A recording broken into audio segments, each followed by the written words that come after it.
Magandang hapon sa inyong lahat.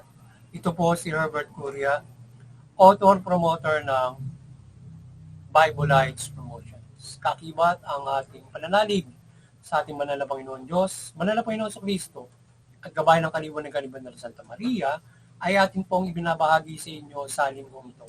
Ang mensahe ng ating banal na Panginoon Diyos. Ang tema ng mensahe ng ating banal na Panginoon Diyos ay magpakabayani at magsakripisyo sa pagliligtas ng marami, kagaya ng ating Panginoong Jesucristo. Ngayon po na may babasahin ko sa inyo ang mga mensaheng ito mula po sa Bagong Tipan ng Mabuting Balita na paghahari ng ating banal na Panginoon sa pamamagitan ng banal na Panginoong Jesucristo. At ayon po dito sa mga taga-Galatia, Kabanata 5, talatang 1. Ito po ang mensahe. Pinalaya tayo ni Kristo upang manatiling malaya. Magpakatatag na kayo at huwag nang pailipin pang muli. Pagpatuloy po natin sa Apostol San Juan, Kabanata 10, talata 14 hanggang 15 at 17. Ito po ang mensahe. Ako ang mabuting pastol kung paanong nakikilala ako ng Ama at siya'y nakikilala ko. Gayon din naman, nakikilala ko ang aking mga tupa at ako namay nakikilala nila. At iniaalay ko ang aking buhay para sa mga tupa. Dahil dito'y minamahal ako ng Ama, sapagkat iniaalay ko ang aking buhay upang kunin ko ito muli. Pagtutuloy po natin sa mga taga-Hebreo, Kabanata 2, talatang 10. Ito po ang mensahe. Sa pamamagitan ng pagtitiis, siya'y pinapaging ganap ng Diyos na lumikha at nangalaga sa lahat ng bagay upang makapagdala ng marami sa kaluwalhatian. Patuloy po natin sa 1 Pedro, Kabanata 2, talatang 21. Ito po ang mensahe. Ang pagtitiis ng hirap ay bahagi ng pagkahirang sa inyo ng Diyos sapagkat nang si Kristo ay magtiis, para sa inyo binigyan niya kayo ng halimbawang dapat tularan. Tuloy po natin sa 2 Timoteo, Kabanata 2, talatang 3. Ito po ang mensahe. Magpakasakit katulad ng isang mabuting kawal ni Kristo Jesus. Patuloy po natin sa Pilipos, Kabanata 2, talatang 30. Ito po ang mensahe. Isulong niya sa panganib ang kanyang buhay sa pagpapagal-alang-alang kay Kristo nang siya'y maglingkod sa akin sa halip na kayo. Yan. Ito po ang mensahe at salita ng ating banal na Panginoon Diyos sa ating pumabahagi ng mabuting balita dito sa Bible Lights Promotions. Yan. Pasalamatan po natin ang ating banal na Panginoon Diyos, banal na Panginoon Jesucristo, banal na Espiritu Santo, at din po ang banal na Santa Maria. Maraming salamat po. Banal na Panginoon Diyos, banal na Panginoon Jesucristo, banal na Espiritu Santo, at banal na Santa Maria. Ngayon naman po ipaliliwanag ko sa inyo ang mga mensaheng ito mula po dito sa tema na magpakabayani at magsakripisyo sa pagliligtas ng marami, kagaya ng Panginoong Jesucristo. Nais pong ipabatid sa atin ng ating banal na Panginoon Jesucristo, ng Panginoon Diyos mula sa Panginoon Jesucristo. Sa inihag niya na nais na ipabatid sa atin na tayo ay magpakabayani. Tayo ay gumaya sa Panginoon Jesucristo sa kanyang ginawang higit pa sa kabayanihan para tayo ay para tubusin, iligtas ang marami mula sa kadiliman, mula sa demonyo, kamay ng demonyo at mga kasalanan natin na ating mga nagawa. Yan. Kaya tayo ay pinalaya. So tayo ay nagsakripisyo ang Panginoon Jesucristo sa pagpapalaya sa atin mula diyan sa ating kasalanan na nagdudulot ng kamatayan at sa kamay ng demonyo. So pinalaya tayo, binigyan tayo ng pagkakataon ng mga pagbagong buhay at makaisa sa kaluwalhatian ng Panginoon Diyos pagdating ng taon ng panahon. So tayo binigyan pagkakataon ng lahat ng sangkatauhan at ito ay nagsakripisyo siya ng buhay para diyan. Hindi basta tayo pinalaya, inaralan para tayo ay kung paano tayo mamumuhay ng mabuti, kundi nagsakripisyo siya ng buhay niya. Hindi ganun kadali na ginawa niya at tayo ay baguhin, kundi nagsakripisyo siya ng buhay. At bilang siya ay ginawang mabuting pastol ng ating Panginoon Diyos, kung pagarian tayo, inialay niya yung buhay niya para sa atin. So, ganun siya naglingkod sa Panginoon Diyos. Inialay niya yung buhay niya in serving God. So, kaya siya ay sa pamamagitan ng kanyang pagtitiis, ng kanyang sakripisyo, pinapagingganap siya ng Panginoon Diyos. At nasalba niya yung marami sa pagtupad niya ng kalooban ng Panginoon Diyos from giving His life sa pagsasakripisyo niya. So, yan ay kaya dapat yung halimbawa na ginawa niya, dapat nating tularan siya na siya ay nagsakripisyo para sa kalooban at pagtupad ng kalooban ng Panginoon Diyos para sa pagsunod sa Kanya. So, ganun tayo dapat na ganun dapat pa tayo susunod sa Panginoon Diyos. Tayo ay mamumuhay ng ayon sa kalooban niya. At ang mamumuhay ayon sa kalooban niya, kagaya ng Panginoon sa Kristo, sobra pa sa kabayanihan ang ginawa niya para sundin ang kalooban ng ating banal na Panginoon Diyos. Yan. Kaya tayo sa ating pamumuhay na ito, tayo ay sa ating pamumuhay na ito sa pagtupad ng kalooban ng Panginoon Diyos, sa pagpapairal ng mabuti, ano man yung ating sino, nasa pamahalaan ka man, pangkaraniwang tao ka, magulang ka, anak ka, o iba't ibang mga kinapapalooban mo, status mo. So, we sacrifice for the sake of many. Diba? Lalo siyempre sa Panginoon Diyos. Tayo nagsasakripisyo para sa kapakanan ng marami mula sa malakas ng ating Panginoon Diyos, pagtupad ng kalooban ng Panginoon Diyos, at pagliligtas ng marami. Mula sa mabuting pumaraan at hindi sa masamang paraan. Siyempre, hindi ka naman nagliligtas kung sa masamang paraan. So, dapat sa pamamagitan ng mabuting pumaraan para sa ikaliligtas ng marami ay ikaw ay susunod sa kalooban ng banal na Panginoon Diyos. So, ganun mo binibigay yung buhay mo in serving God para ang Panginoon Yesu Cristo. Kahit kuspa ng buhay mo in following God, in serving God, ay ibibigay mo. So, ganun tayo nagsunod, ganun tayo naglilingkod sa ating banal na Panginoon Diyos. At yan ay sobrang kabayanihan pa nagagawa mo from that. Hindi, pa kagaya ng nasa gobyerno kakawal ka. So, nagiging kang bayani, kapag ba kagaya ng mga araw ng mga bayani, kinikilala natin sila dahil because binigyan nila yung buhay nila for the people, para sa kalayaan. Diba? So, nakipaglaban sila yun. Napas lang sila at pinaparangan sila bilang bayani dahil nga pinatanggol nila tayo. So yun so that's how you ganun ka gumawa ng malaking bagay in doing good for protection of our freedom. Siyempre sa Panginoon Diyos ay higit pa na pagtupad mo sa kalooban Diyos para palaganapin mo yung kanyang pag-aari, yung kanyang kalooban. At siyempre mula din sa simpleng bagay ay ikaw ay nagiging tayo ay yung pagtupad natin sa kalooban ng Panginoon Diyos, kung yan ay magdudulot ng malaking bagay para sa lahat, yan ay ikaw ay nagiging bayani para sa pagtupad mo ng kalooban ng Panginoon Diyos. Yung ang tinitingnan nga natin ba yung mga OFW, mga bayani sila sa kanilang mga ginagawang mga pagpapasakit para sa ating bansa. So, just simple na tayo ay in our sa ating struggle ng good, struggle to good, ano ba, pagsunod sa pamahalaan, pagpapairal ng mabuti, pagsunod sa tayo ay isang mabuting hayat, tayo ay pinapaging bayani ng banal na Panginoon Diyos, lalo na ito ay magdudulot na ang kabutihan para sa kapwa-tao natin, sa ating lahat, lalo na kung marami yun. But bagamat kahit hindi ka man ganun ka dami ang iyong kabayanihan na gagawin para yung isang tao ay maisalba mo para sa pananampalataya sa Panginoon Diyos, ikaw ay nagiging bayani sa paningin ng Diyos niya because of your goodness, di ba? Lalo na buhay mo ay nataya para lamang protektahan mo ang isang ang halimbawa kapamilya mo, ibang tao na protekta mo for the good, di ba? Parang ganun. Tapos ikaw ay nag-cost ng life mo, di ba? Yan ay simpleng kabayanihan.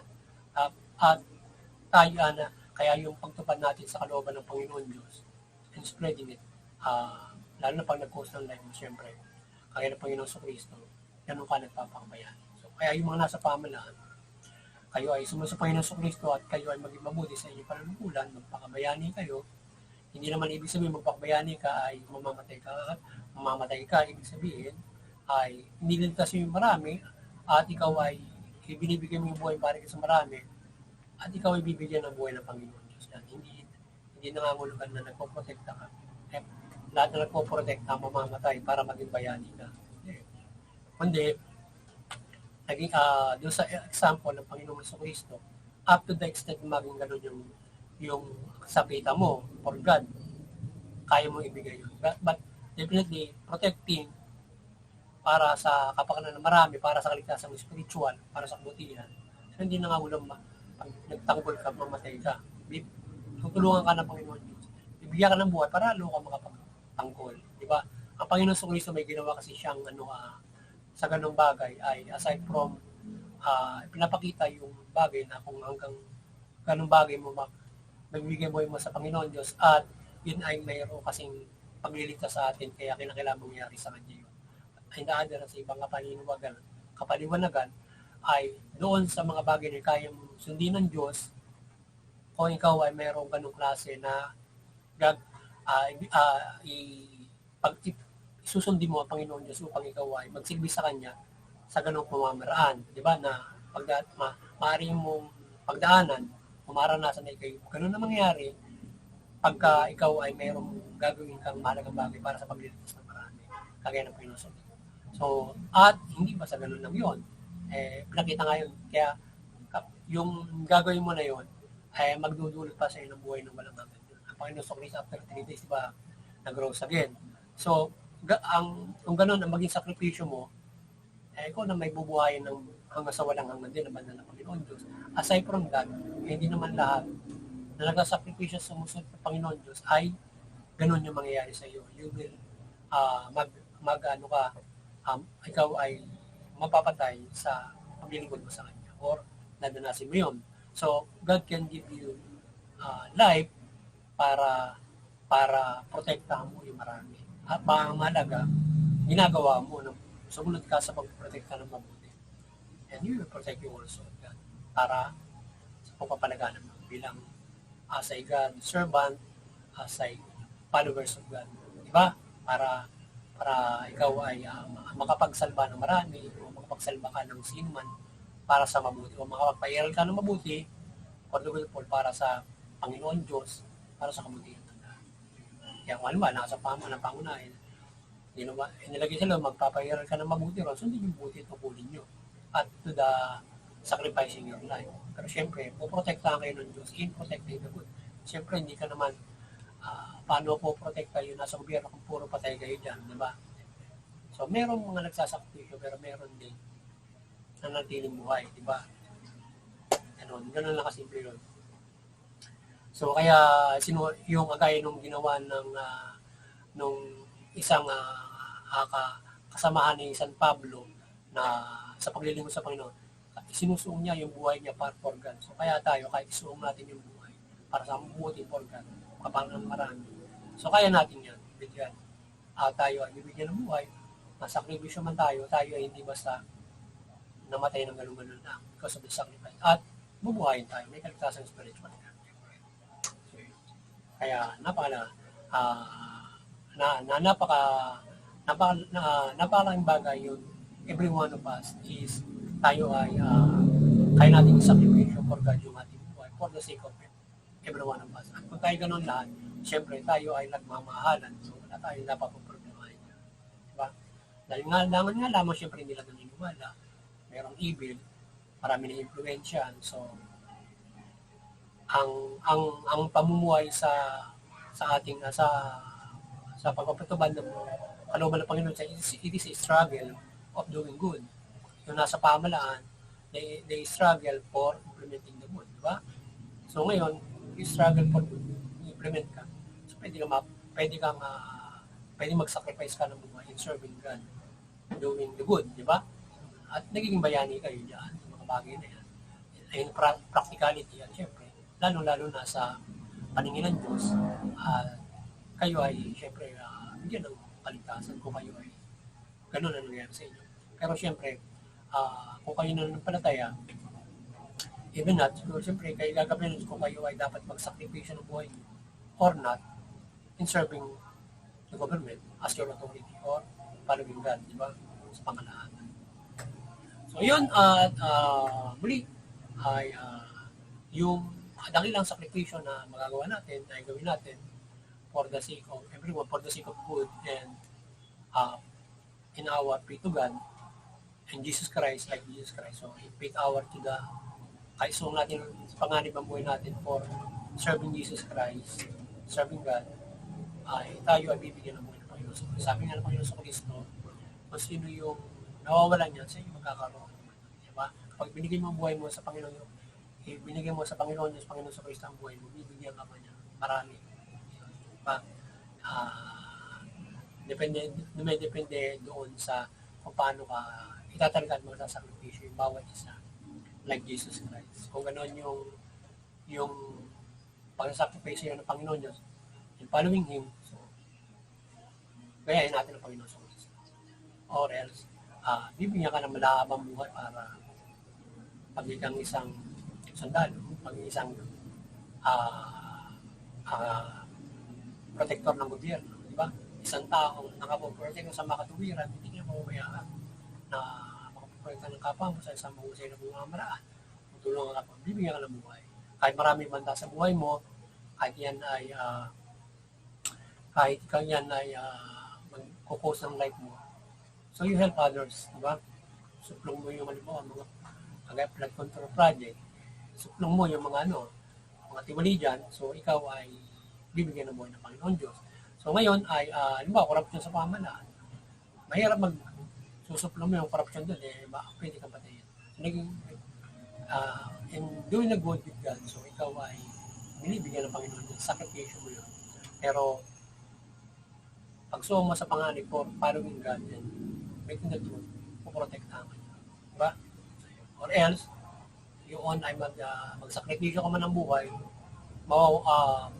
ang mangyayari, mapupuksa naman yung mga malasama na maraming pinipisalang buhay from your sacrifice, di ba? So, kung halimbawa, yung isang tao, maraming pinapatay from your sacrifice, matitigil siya, ikaw na lamang magsasakripisyo para sa buhay ng marami. Kasi nga, isang tao maraming pinapatay. Para matigil sa pagpatay ng marami, ikaw na rin sasakripisyo. Reklamo mo siya gano'n. So, ikaw umarap sa kanya. Takot lahat Katakot ang pinapatay silang lahat. Hindi ka takot. Hirap mo ngayon. Napakulong mo pero pinatay ka. So, or ikaw ay siyang mitya sa pakamatay o para may kulong sila. It's a very big sacrifice para sa maraming ginagawa nila. Mga bagay. So, gano'n yung kabayan niya na dapat na ginagawa. Para nga mapigil yung kasamaan, sacrificing your life, or ikaw bigyan ng mabang buhay para kung gumalaw para mapuksa mo lahat yun. So, ganun kasi bibigyan ng Panginoon Diyos sa iyo. Kung ikaw ay nasa gobyerno para mapuksa mo yung mga sama, bibigyan ka kalakasang buhay para mapuksa mo sila. Or else, ibigay mo yung buhay mo, sakripisyo yung buhay mo in enforcing all of them. Diba? Mga ganun. So, ang mabibigat ng mga pagsupil in exchange of your life. Or else, bibigyan ka ng mahabang buhay to suppress evil. Marami. So, yun muli, magandang hapon sa inyo lahat. Sana ay nagabayan naman kayo ng mabuting balita at sa ating buong bahagi dito sa Bible Lives Promotion at magkaroon kayo ng malaking pag-asa sa inyong kaligtasang spiritual. Yan. At muli, ay sana ay patuloy tayong gabayan ng ating Banal na Santa Maria ng kanyang presensya, ng kanyang aparisyon, milagro at paghihimala sa ating pagbahagi ng mabuting balita. Yan. Hindi lamang sa mga oras na ito, sa iyong matahanan, sa ating bansa, sa aming komunidad, sa buong mundo, sa ating pagbahagi ito, sana sa panahon ito, siya ay gumabay ng kanyang milagro presensya sa ating panahon ng pagbabahagi nito, nating paglilingkod yan. Dalangin natin yan sa kanya at sa ating partikular na itong mga oras na ito na tayo ay kanyang gabayan. At sa kabuuan, di ba? So, sana tayo gabayan niya. At siyempre, ng Panginoon Diyos, Panginoon Supremo na Espiritu Santo, mula sa Banal na Santa Maria, presensya, presyon, kaliwanagan at iba't ibang mga pagbibilang na maigabay sa atin. Sana maliwanagan kayo, dalimayan nyo yung mabuting balita para sa inyong kaligtasang spiritual at kayo ay mahikayat natin para sa pagtalima ng pamumuhay na may kaligtasang spiritual. Yan. Mula dito sa pagsunod sa mabuting balita. At doon sa Interfaith Unity, maliwanagan kayo ng ating Banal na Santa Maria at magkaunawaan tayo, magkaisa tayo sa Interfaith Unity. Sa iba't ibang mga reliyon, maliwanagan kayo magkaisa tayo sa Interfaith Unity. Unawain natin yung ating mga reliyon. Kung may iba't ibang tayong way, kagaya ng Christian denomination, napakaraming Christian denomination na may iba't ibang way in faith to Christ, in faith to God. So ngayon ay mag-unawaan tayo para hindi tayo nagkakaroon ng sigalutan. At yung iba't iba rin mga reliyon and other non-religious people na tayo nagkakita sa Interfaith Unity para maunawaan natin yung ating mga pinaniniwalaan. Hindi tayo nauwi sa sigalutan, hindi pagkakaunawa nauwi sa karahasan, digmaan, maging sa iba't ibang mga reliyon. At yung mga non-religious na mayroong hate crimes for the other religion, for the religion, or mga iba't ibang mga reliyon na galit sa kapwa reliyon, nagkakaroon sila ng karahasan sa bawat isa. So mag-unawaan dito sa Interfaith Unity para tayo ay nakapagpapairal ng banal na pagpapala at gabay ng ating mga pinaniniwalaan.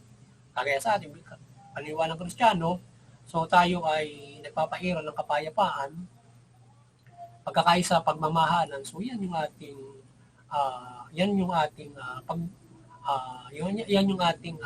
gabay na unity with from Christ and from God sa ating paniniwala na tayo magkaisa diyan para tayo nagpapairal ng kapayapaan, pagkakaisa at hindi tayo nag-away-away diyan sa mga relihiyon na yan o anumang paniniwala. Yan. Mga ganong mga bagay na sa bawat mga relihiyon na nangyayari ngayon sa ating lipunan. Yan. So ngayon at doon sa CBCP and Vatican Church,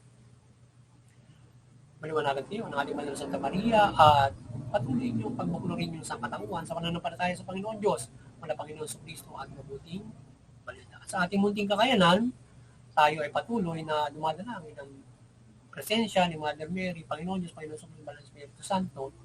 Nagabayan tayo ng kanyang himala, milagro, apresyon ng Banal na Santa Maria, pagin ng Panginoon Diyos, at pati yung paghimala upang kayo ay mahikayat natin at mabuklod sa pananampalataya sa Panginoon Diyos at sa ilalim ng kanyang paghahari. Yan, lalong-lalo na yung mga kapamalan. Pagkamay tayo ng kapangyarihan ng Panginoon Diyos in guiding the government from Philippines and all over the world. Yan. Gabay tayo ng iba't iba niyang paghihimala mula sa kalimalagan na yan. At doon sa pamalaan, maliwanagan kayo, mamahala kayo ng mabuti, matuwid, tugulin niyo yung karapatang pantao at sa justisya. Sa gayon, yung inyong mamamayan makikinabang sa inyong pamamahala at sila makapamumuhay ayon sa karapatan, maunlad, mapayapa at higit sa lahat, makakapanampalataya sila sa ating banal na Panginoon Diyos mula Panginoon Kristo sa inyong mabuting pamamahala. At hindi lamang sa paniniwala ng Kristiyano na ating pamubagi, kundi maging pagrespeto sa iba't ibang mga relihiyon bilang mga karapatan nila. Ayan, sila ay makapractice ng kanilang paniniwala in mapayapa, maunlad na lipunan. Ngayon, kung ito ay magulo, ito ay magigirap ng lipunan, napakahirap sa atin para sa pananampalataya. Kaya gayon man, tayo ay magpakatatag at tayo ay magkaroon ng ganitong klase ng magaan at magandang buhay. So, yung magandang hapon sa inyo lahat at gabi tayo.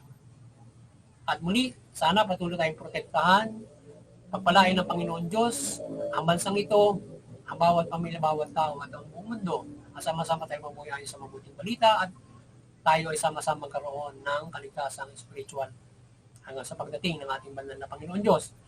Sa panahon mang ito o sa mga susunod pang panahon at tayo palaging gabay ng Banal na Santa Maria para sa mangyayaring yan. At tayo ay hindi niya tayo patuloy niya pagliwanagan kung dumating man ang Panginoon sa Kristo sa panahon ito o susunod pang panahon. Magandang hapon sa inyo lahat.